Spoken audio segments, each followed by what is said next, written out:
मचियाही बैठाली सासु सरबे गुने आगरी हो ये सासु कवन गुणवा हम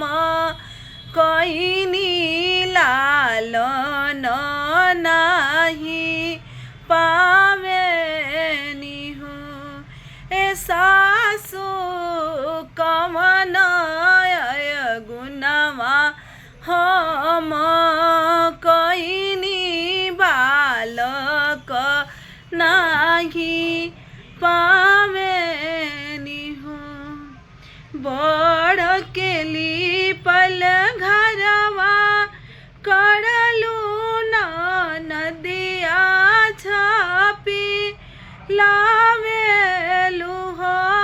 ये बहुआ झूठे मुँहे का गावाऊ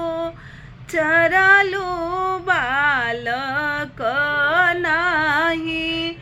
पावेलू हो ए बहुआ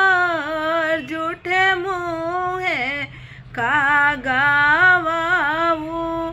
चरलू बालक नाही पावेलू हो बड़ केली पल घरवा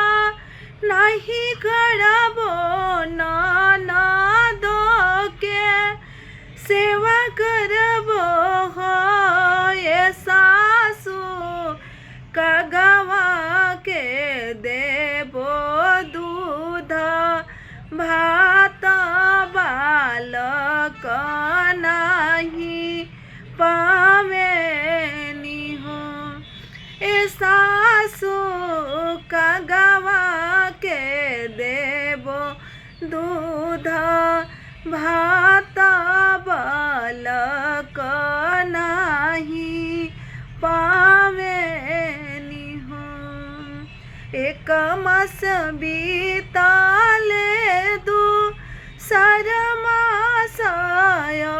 वारुती सरमास हो आरे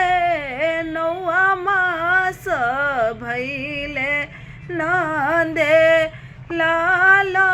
महलिया उठे सोहरी हो आरे